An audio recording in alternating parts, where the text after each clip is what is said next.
Episodio 4. El puente de la promesa, de Sem a Abraham. La primera pisada de Noé fuera del arca fue en un planeta en cuidados intensivos.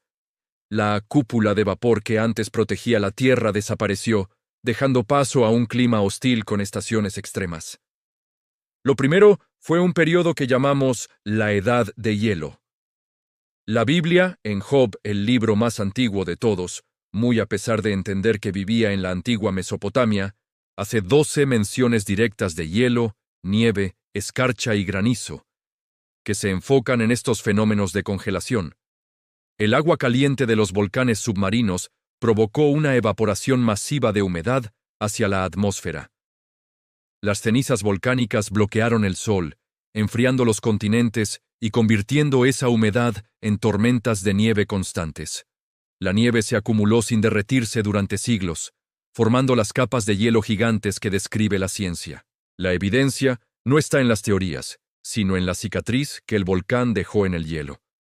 Al perforar los glaciares hoy, encontramos las cenizas de aquel juicio, recordándonos que el cielo se oscureció para que el hielo pudiera reinar mientras la humanidad se dispersaba.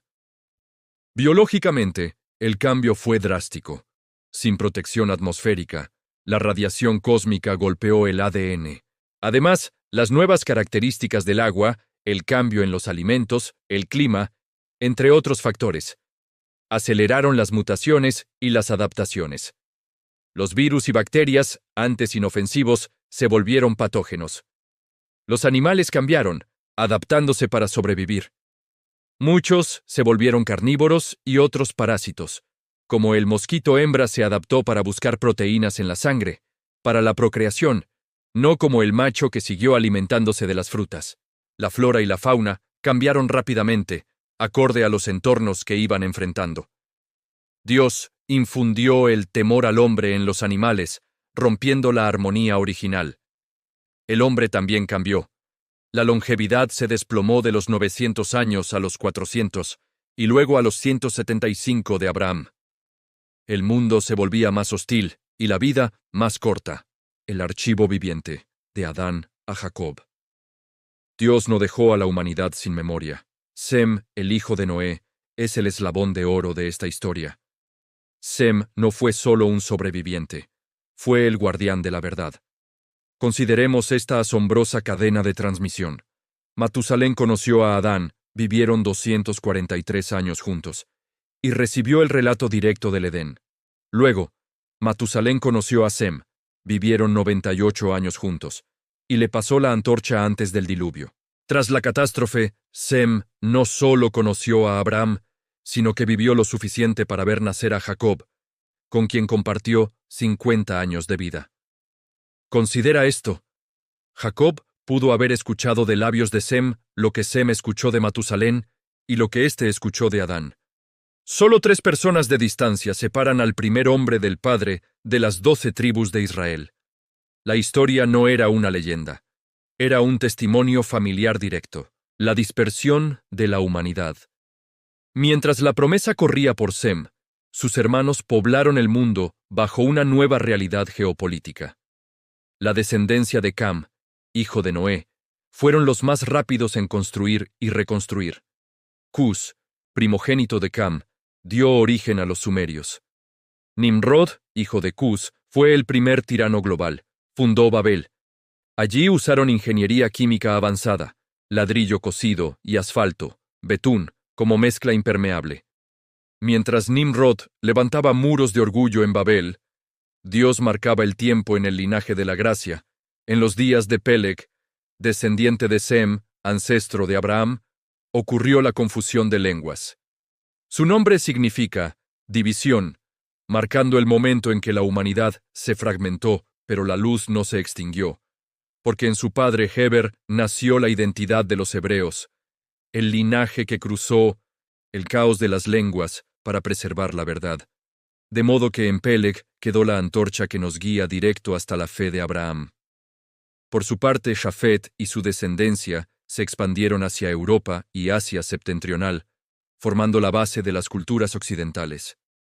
Mientras que otros grupos avanzaron por las estepas siberianas hasta cruzar el puente terrestre de Beringia, poblando así el continente americano de norte a sur, llevando consigo la herencia de las primeras civilizaciones postdiluvianas, lo que explica las sorprendentes similitudes en la arquitectura y la astronomía de las culturas antiguas en ambos lados del océano.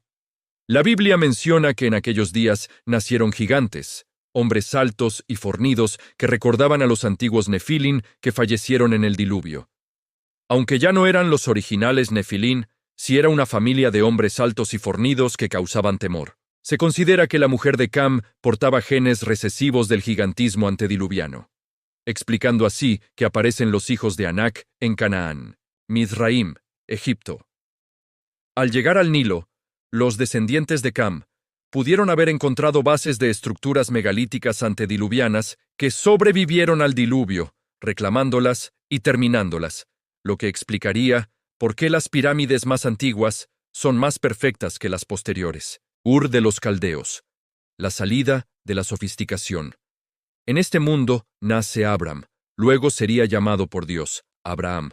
Él no era un pastor primitivo, sino un ciudadano de Ur, la metrópolis más avanzada de su tiempo, con drenajes, casas de 2 pisos y matemáticas de base 60. Su padre, Taré, era un fabricante de ídolos en una sociedad que adoraba a la luna. Dios llama a Abraham a dejar esa seguridad tecnológica para vivir en tiendas de campaña.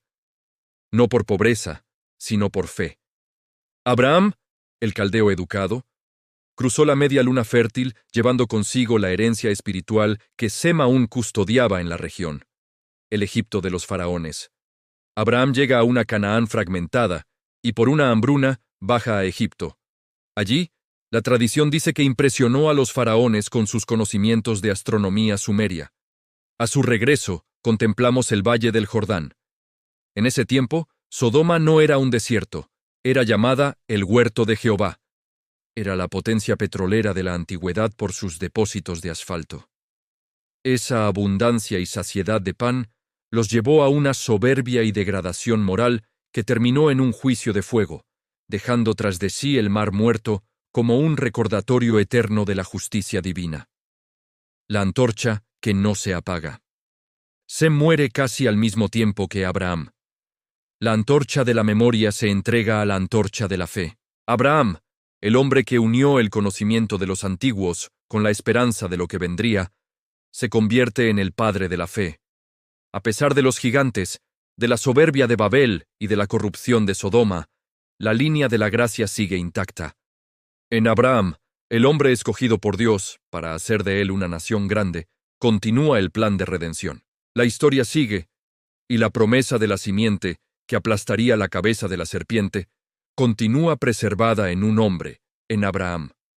Por lo pronto, déjanos tu like y suscríbete al canal para que no te pierdas el próximo episodio, donde la promesa se pone a prueba en el monte Moriah y nace la nación de que sería llamada el pueblo de Dios.